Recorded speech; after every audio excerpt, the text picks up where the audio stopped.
Tanpa terasa kita akan segera masuk merayakan hari Pentakosta, hari di mana Roh Kudus dicurahkan bagi orang percaya 2000 tahun yang lalu. Roh Kudus juga dikenal sebagai roh kebenaran.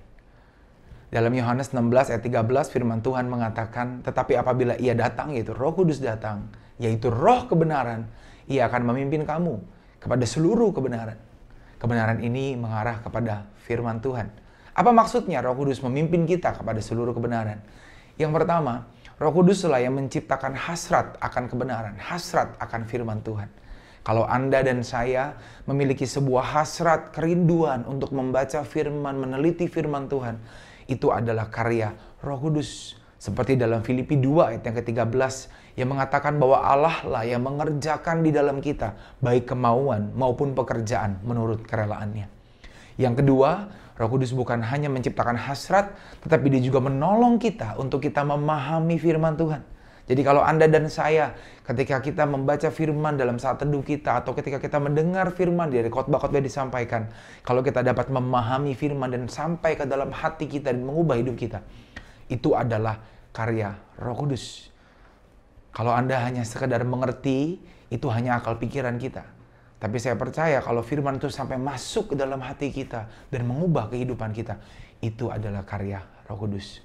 Yang ketiga, Roh Kudus bukan hanya menolong kita untuk memahami firman, tapi dia juga menolong kita menjadi para pelaku-pelaku firman.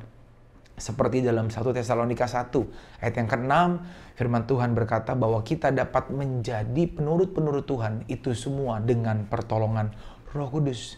Roh Kudus akan memberikan kita hikmat untuk bagaimana kita menjadi pelaku firman, melakukan firman dalam keseharian kita.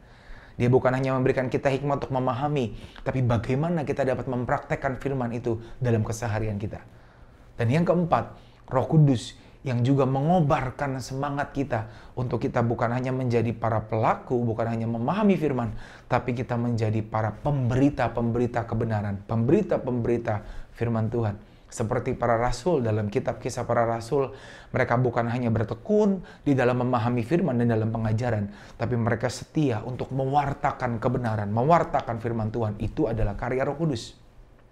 Itu adalah karya dari roh kebenaran.